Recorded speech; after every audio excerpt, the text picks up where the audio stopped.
علیکم ناظرین، میں سلیم انصاری، آپ دیکھ رہے ہیں قیادت نیوز۔ آج میرے ساتھ موجود ہیں فرزند زمین پاکستان کے آرگنائزر شمون ابرار صاحب۔ آئیے آج ان سے معلوم کرتے ہیں کہ پاکستان بالخصوص کراچی میں مہاجروں کی سیاست کے حوالے سے ان کی اپنی ذاتی رائے کیا ہے۔ بسم اللہ الرحمن الرحیم۔ السلام علیکم تمام معزز سامعین و ناظرین کو یہ معلوم ہونا چاہیے کہ پاکستان جب سے بنا ہے جمہوری روایتوں کو قائم کرنے میں، جمہوری روایتوں کو زندہ کرنے میں ہمیشہ مہاجروں نے بڑا اہم رول ادا کیا ہے، بڑا اہم کردار ادا کیا، کلیدی کردار ادا کیا ہے۔ اور یہ بھی آپ تمام لوگوں کو یاد ہے کہ جب بھی تحریک چلی ہے کراچی سے چلی ہے اور وہ تحریک کامیاب ہوئی ہے۔ اگر تاریخی طور پہ ہم دیکھیں، تاریخی پس منظر میں جائیں تو کراچی کی بڑی قربانیاں ہیں جمہوریت کے لیے، مگر افسوس کے ساتھ کہنا پڑتا ہے کہ وہ قوتیں جنہوں نے جو پاکستان بننے کے فوراً بعد ہی انہوں نے فیصلہ کر لیا تھا کہ پاکستان میں جمہوریت کے نام پر آمریت قائم کرنی ہے، جمہوریت کے نام پر یہاں پر جبر و ستم کا جو ہے ماحول کرنا ہے، تاکہ وہ لوگ جو صدیوں سے یہاں غلام تھے، جاگیرداروں کے، وڈیروں کے، سرداروں کے، ملکوں کے، چودھریوں کے، تو وہ ان لوگوں نے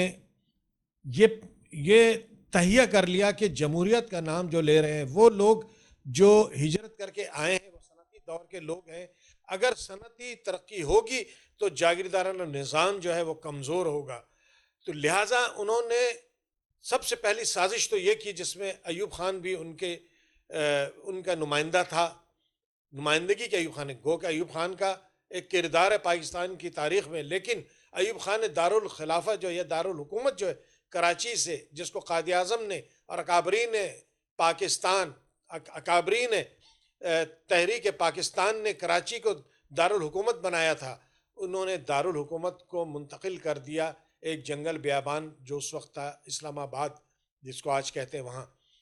چلے وہ کر دیا۔ اس کے بعد جتنے سول سروسز کے لوگ تھے ان کو وقتاً فوقتاً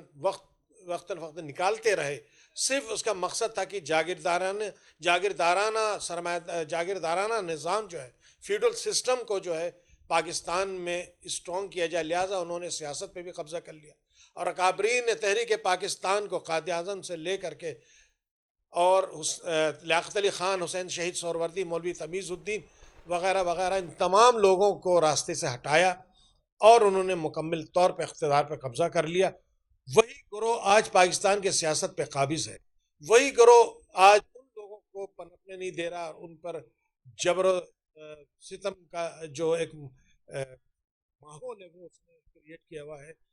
اور میں اگر ریجن کی بات نہ کروں، چونکہ اس وقت ریجن میں جو ہو رہا ہے، یعنی پاکستان کے ارد گرد جو صورتحال ہے، تو وہ صورتحال جو ہے وہ بڑی گھمبیر ہے اور بڑی سنگین ہے، اور اس میں ہر قوم کا اپنا ایک کردار ہے۔ اگر پاکستان میں چند قومیتیں جو بھی ہیں، پنجابی، پختون، بلوچی، سندھی، مہاجر، سب کا ایک اپنا کردار ہے، تو ہمارا اپنا کردار کیا ہونا چاہیے؟ لیکن جو قومیں کردار ادا کر رہی ہیں ان کا کردار جو ہے ان کے اپنی سیاست اور اپنے مفادات سے جڑے ہوئے ہیں۔ مہاجروں نے جو کردار ادا کرنا ہے وہ یہ ہے کہ مہاجروں کو چاہیے کہ وہ جمہوریت کے لیے جو قربانیاں انہوں نے دی ہے وہ اپنی جگہ، لیکن گزشتہ 25-30 سالوں میں جو مہاجروں کے ساتھ جو ظلم و زیادتی ہوئی ہے، کہ ان کے جو مخلص قیادت تھی، جو مخلص لوگ کو آگے آنا چاہیے تھا، ان کو پیچھے دھکیلا گیا، اور ایسے لوگوں کو آگے لایا گیا جو کمپیٹنٹ نہیں تھے۔ جی شمون ابرار صاحب، اگر میں بات کرتا ہوں کراچی کی سیاست، اور جب کراچی کی سیاست کی بات ہوتی ہے تو لامحالہ مہاجر سیاست کی بات ہوتی ہے۔ آپ مہاجر سیاست میں ایک اعلیٰ مرتبہ و مقام رکھتے ہیں، آپ کی سیاسی زندگی ایسی ہے کہ بالکل صاف اور شفاف، یہ ہر خاص و عام جانتے ہیں۔ آپ کے سامنے جتنے بھی اس وقت کراچی میں لوگ کراچی کی نمائندگی کے دعوے دار ہیں، یہ سب اس وقت موجودہ حکومت کے خلاف، یا میں یوں کہہ لوں کہ ایک ایجیٹیشن کے ماحول میں ہاں جی ہاں والے ماحول کو لے کر چل رہے ہیں، آپ اس بارے میں کیا کہتے ہیں بحیثیت ایک سینئر رہنما کے؟ دیکھیں، جیسے کہ آپ سب جانتے ہیں کہ میں 1978 سے مہاجر کوز کے لیے جدوجہد کر رہا ہوں، اور قطعی مقصد یہ نہیں ہے کہ میں کوئی تعصب کو ہوا دے رہا ہوں یا تعصب برت رہا ہوں، بلکہ نہیں، ہم اپنے حقوق کی بات کر رہے ہیں۔ آج جو صورتحال ہے، یہ صورتحال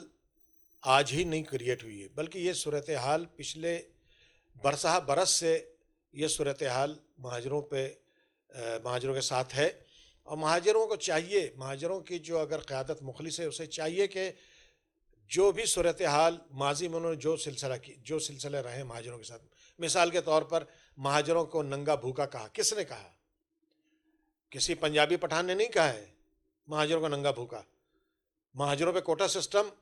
پنجاب کے لوگوں نے، سرحد کے لوگوں نے، سرائکیوں نے نہیں کوٹا سسٹم لگایا، بلوچوں نے نہیں کوٹا سسٹم لاگو کیا ہے۔ مہاجروں کے ساتھ جو لسانی معاملات ہوئے ہیں، جو لسانی فسادات کرائے ہیں، وہ کسی اور قوم نے نہیں کرائے، لیکن جس نے کرائے ہیں اس میں بڑے افسوس کے ساتھ کہنا پڑتا ہے کہ پیپلز پارٹی کی حکومت میں سارا کام ہوا ہے، اور آج بھی مہاجر اس بات کو نہیں سمجھ رہا ہے، دوست اور دشمن کو نہیں پہچان رہا ہے۔ میں یہ نہیں کہوں گا کہ مہاجر پیپلز پارٹی سے دشمنی کا جواب دشمنی سے دیں، میں یہ نہیں کہوں گا کہ کسی کے ساتھ دشمنی کا جواب دشمنی سے دیں، نفرت کا جواب نفرت سے دیں، بلکہ میں صرف یہ کہوں گا ان سے کہ بھائی اپنے کاز کو آگے رکھو۔ جو لوگ مہاجروں کی نمائندگی کر رہے ہیں وہ اپنے مفادات کی دراصل نمائندگی کر رہے ہیں، وہ اپنے مفادات کے لیے کبھی اس پاکٹ میں جاتے ہیں، کبھی اس پاکٹ میں جاتے ہیں، اور اس میں مہاجر سفر کرتا ہے، مہاجروں کے مفادات جو ہیں اس پہ ضرب پڑتی ہے۔ اور آج بھی یہی ہو رہا ہے کہ آپ ہمارے جتنے بھی ہیں، خواہ وہ پی ایس پی کے ہوں لوگ یا کسی بھی مہاجر گروپ جو بھی کام کر رہے ہیں یہاں کے سندھ کے شہری حقوق کے لیے جو بات کر رہے ہیں، تو یہ جو گروپس ہیں انہوں نے کیا ڈیلیور کیا آج تک؟ ان کو مواقع 25-30 سال کے مواقع ملے، انہوں نے کیا ڈیلیور کیا؟ انہوں نے یہی کہا کہ ایک شخصیت کی کو بت بنا کے اس کی پوجا کی ہے، اور اس دوران اس پہ بھیڑ چلا دیا پوری قوم کو۔ چلو جو ہو گیا سو ہو گیا، مگر اب تو وہ گالیاں نہ دینا۔ کبھی عمران خان کو گالیاں دیتے ہیں، کبھی زرداری کو گالی، کبھی فلاں کو گالی۔ بھائی آپ کسی سے نفرت کے اظہار نہ کریں۔ آپ ایک گروپ وہ ہے جو پٹھانوں سے چیزیں کہ پٹھانوں کے ساتھ کاروبار مت کرو، پٹھانوں کو نفرت کے القاب سے نوازتے پٹھانوں۔ بھائی آپ شہر سندھ کے شہری علاقوں میں رہتے ہیں، ہمیں سب سے مل کر رہنا پڑے گا۔ ماضی کی جو نفرت کی روایت ہے نا، نفرت کی سیاست کو ختم کرنا پڑے گا۔ آپ مل کے یہاں کے چاہے پٹھان ہو، پنجابی ہو، سرائکی ہو، بلوچ ہو یا لوکل سندھی ہو، اس شہری علاقے کے، ان سے نفرت کے جو ماضی کی روایتیں اس کو ختم کریں، محبت کا پیغام دیں، اور ان سے مل کر چلنا ہے تو لہٰذا کسی سے نفرت کے اظہار نہ کریں۔ اس موجودہ سیاست میں آپ عمران خان کو گالیاں دے کر کے ایک بہت بڑا طبقہ جو اس کو فیور کرتا ہے، وہ کراچی میں بھی رہتا ہے، وہ پختون ہیں، وہ پنجابی ہیں، وہ سرائکی، آپ ان سب سے دشمنی مول لے رہے، پھر وہی نفرت کی دیوار ہم نے قائم کی ہوئی۔ تو بھائی آپ کیا ضرورت ہے؟ آپ کو، آپ کی جو ضرورت ہے وہ یہ ہے کہ سب کو ملا کر چلو، اپنے کاز کی بات کرو، جس سے بھی ملو اپنے مقاصد رکھو، اپنے قوم کو فائدہ پہنچاؤ، کچھ ڈیلیور کرو۔ آپ نے کچھ ڈیلیور تو کرنا ہے نہیں، چونکہ آپ کی تربیت ہی نہیں ہوئی۔ آپ کے اندر جو کمپیٹنسی پاور ہے وہ میں تو کہتا ہوں کہ صفر ہے۔ اگر آپ کمپیٹنٹ ہوتے، باصلاحیت ہوتے، تو قوم کو آج بہت کچھ ڈیلیور کر سکتے تھے، قوم متحد رہتی۔ سر، آپ فرزند زمین پاکستان کے آرگنائزر بھی ہیں، اور آپ جیسے کہ میں نے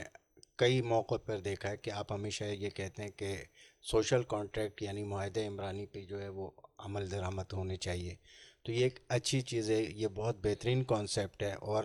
میں کہتا ہوں کہ اگر آپ کی اس بات پہ لبیک کرتے ہوئے کراچی کے لوگ آپ کا ساتھ دیں تو یہ لسانیت اور صوبائیت جو ہے وہ آٹومیٹکلی جڑ سے اس کا خاتمہ ہو جائے گا۔ تو یہ سوشل کانٹریکٹ کیا ہے، اور فرزند زمین پاکستان عوام میں اس کو کس طریقے سے متعارف کرا سکتی ہے، یا کس طریقے سے یہ پیغام پہنچا رہے ہیں؟ اس بارے میں ذرا اپنی رائے دیں۔ دیکھیں، سوشل کانٹریکٹ یا عمرانی معاہدہ یہ آج کی بات نہیں ہے، بلکہ سینکڑوں برس پہلے سے یہ ہوتا آیا ہے اور اس کی ایک اپنی تاریخ ہے. لیکن مہاجر سیاست میں سوشل کانٹریکٹ انٹروڈیوس ہم نے کرایا تھا، اس لیے کہ ہم نے رات دن کی جو بیٹھک لگائی، میٹنگیں کی ہیں اپنے ساتھیوں کے ساتھ، ہم اس نتیجے پہ پہنچے ہیں کہ اگر قوم کو کچھ دینا ہے، قوم کے لیے کچھ کرنا ہے، تو یہ جو نفرت کی جو دیواریں قائم ہو گئی ہیں، یہ جو مہاجر نام پر جو قیادتیں سامنے آئیں، اس میں بدقسمتی سے ہمارے لوگ ان کو صحیح و غلط کی جو ہے پہچان نہیں ہے. انہوں نے آج تک وہ لال بتی کے پیچھے چلے جا رہے ہیں، وہ نہیں دیکھ رہے کہ کس نے ہمیں کیا دیا. اور نفرتوں کی دیوار جیسی نیچے آتی ہے، پھر ایک گروپ اٹھتا ہے، وہ نفرتوں کی دیوار جو ہے وہ تعمیر کرنی شروع کر دیتا ہے. تو سوشل کانٹریکٹ کا مقصد یہ ہے کہ دیگر قومیتوں کے ساتھ مل کر ایک عمرانی معاہدہ کیا جائے، ان کے ساتھ ایک سوشل کانٹریکٹ کیا جائے، کیونکہ یہاں سندھ کے شہری علاقوں میں رہنے والے پختون، پنجابی، سندھی، بلوچ، جو سندھ کے شہری علاقوں میں رہتے ہیں، جن کا شناختی کارڈ شہری علاقے کا ہے، جن کا جینا مرنا یہی ہے، جن کے بچے یہاں پڑھ رہے ہیں، جن کے بچے یہاں نوکری کر رہے ہیں، ان سب کے جو مفادات ہیں، مسائل ہیں، وہ سب سانجھے ہیں، سب ایک جیسے ہیں. اگر پانی کا مسئلہ ہے، بجلی کا مسئلہ ہے، تعلیم کا مسئلہ ہے، صحت کا مسئلہ ہے، یا لوکل باڈیز کا مسئلہ، سب کے ساتھ ایک مسئلہ ہے، ایک ہی جیسے مسائل سب کے ساتھ درپیش ہیں. چاہے امن و امان کا مسئلہ، سب کے ساتھ ایک ہی مسئلہ جو ہے، سب کا ایک ہی مسئلہ ہے. تو اگر مل کر کے ہم اپنے مسائل حل کریں گے، ٹھیک ہے، اپنے اپنے دائرے میں رہتے ہوئے، آپ کو کوئی نہیں کرے کہ آپ مہاجر جو شناخت ختم کر دیں، نہیں. جو شناخت اللہ نے دی ہے وہ ہے. اور مہاجر شناخت تو بہت مقدس شناخت ہے، ہمارے نبی پاک صلی اللہ علیہ وسلم کی شناخت تھی، صحابہ کرام کی شناخت تھی. تو آپ اپنی شناخت رکھیں. اسی طرح پنجابی شناخت، اس کا بھی ہم احترام کرتے ہیں، بلوچ کی، سندھی کی، اور دیگر قومیتیں جو ہیں، پختون ہیں، سب کی اپنی اپنی شناخت ہے جو قدرت نے دی ہے. تو اپنے شناخت کے ساتھ رہتے ہوئے مل کر کے نفرت کی دیواروں کو ختم کریں اور کراچی کے مسئلے کو حل کرنے کے لیے مل کر کام کریں. سوشل کانٹریکٹ کا مقصد یہ ہے، بس یہ مقصد ہے کہ آنے والی نسل کو اب نفرتوں کے بھیٹ ہم نہ چڑھائیں، نفرتوں کے ماحول سے نکال کے ان کو ہم محبت کے ماحول میں لے کر آئیں، اخوت کے ماحول میں لے کر آئیں، اور ان کے اندر ایک ایسا شعور پیدا کریں کہ ایک دوسرے کے لیے اسپیس ہم دے سکیں تمام لوگ. اور یہاں کے مسائل، چونکہ یہاں کے مسائل کو جو حل نہیں کرنے چاہتی، جو قوتیں ہیں وہ ہم میں بھی ہیں، اور وہ ہمارے مخالفین میں بھی وہ قوتیں جو یہاں کے مسائل کو حل کرنا نہیں چاہتی ہیں، وہ اقتدار کے مزے لیتی ہے، اور وہ نہیں چاہتی ہے کہ ہم متحد ہوں. وہ نہیں چاہتی ہے کہ مہاجر، پٹھان، سندھی، بلوچی، یہ تمام جو سندھ شہری کے جو مستقل باشندے ہیں، یہ یکجا ہو جائیں، یہ اکٹھے ہو جائیں، یہ متحد ہو جائیں. وہ نہیں چاہتے. لہٰذا وہ آپ کے درمیان جو ہے اپنے ایجنٹ چھوڑ کے ان سے ٹکراؤ کرا کے نفرت کی جو فضا ہے اس کو قائم رکھنا چاہتے ہیں. تو سوشل کانٹریکٹ کا جو کے مقاصد جو ہیں وہ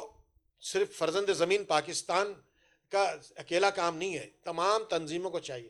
تنظیموں میں نہیں بھی ہوتے، تمام لوگ جو میری آواز سن رہے ہیں، تمام یہاں کے باشندوں کو چاہیے کہ وہ نفرتوں کی جو سیاست ہے، سوچ ہے، اس کو ختم کریں. اور ہمیں بڑی خوشی ہے سلیم صاحب، آپ دیکھیں کہ 2.5 سال 3 سال پہلے ہم نے سوشل کانٹریکٹ کی بات کی تھی، تو کچھ ایسے لوگ تھے جن کو میں کیا کہوں، علم کی کمی کہوں یا سیاست میں ناپختگی کہوں کہ ان کے اندر ناپختگی تھی، یا مخالفت برائے مخالفت والی بات تھی. انہوں نے سوشل کانٹریکٹ کی مخالفت کی. وہ سوشل کانٹریکٹ یہاں تک کہا کہنے والے نے کہ سوشل کانٹریکٹ نام کی کوئی چیز ہی نہیں ہوتی ہے. لیکن چونکہ ان کے پاس علم کی کمی، لہٰذا ان کو اس کا ادراک ہی نہیں ہے، ان کو اس بات کا احساس ہی نہیں ہے کہ سوشل کانٹریکٹ میں ہم سب کی زندگی پنہاں ہے. سوشل کانٹریکٹ نہیں ہوگا تو یہ شہر، یہ علاقہ، اس شہری علاقے ترقی نہیں کر سکتے ہیں. آج بڑی خوشی کی بات ہے، جس سوشل کانٹریکٹ کی ہم بات کرتے تھے، جو مخالفین تھے، آج وہ بھی سوشل کانٹریکٹ کی بات کریں. وہی جو ہمارے اغراض و مقاصد جو ہم نے جس میں تحریر کیے تھے، جو ہمارا کتابچہ ہے، وہ بہت سارے لوگوں کے پاس ہے. آپ دیکھیں کہ سوشل کانٹریکٹ کے حوالے سے ہم نے جو بات کی تھی،